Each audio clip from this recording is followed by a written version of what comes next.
So what I'm trying to show you here is that historically, Christianity made a cultural difference in Western civilization. Every competent historian will tell you Western civilization is based on two pillars, Athens and Jerusalem.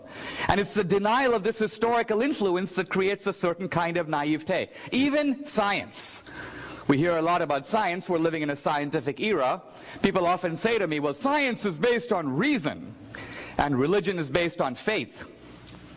Not exactly. Science also is based on faith. In fact, science is based on three faith-based propositions that can in no way be demonstrated by reason, and in fact are the direct legacy of Christianity. What are those three propositions? Number one, we live in a rational universe. Very interesting notion. I mean, you or I can be rational, but modern science is based on the idea that the universe somehow embodies rationality. Second, we live in a lawful universe, a universe whose objects can be described as relating to each other in lawful ways, in fact, in the language of mathematics. A scientist, Eugene Wigner, wrote an essay some years ago on the unreasonable effectiveness of mathematics. So we live in a lawful world. Now again, for you and me, we can be lawful. We're intentional, purposeful agents. We're driving on the side street, we see a stop sign, we stop.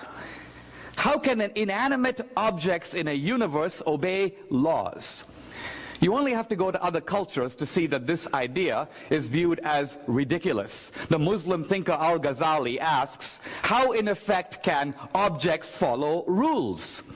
He says, no way. The universe must exist in the mind of Allah. Everything happens at every moment because Allah wills it to be so. How else can it happen?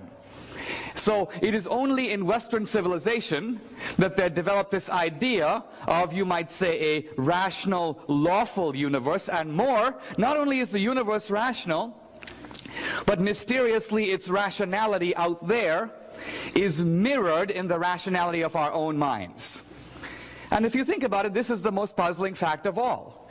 There's a certain Darwinian sense in which we develop rationality for survival.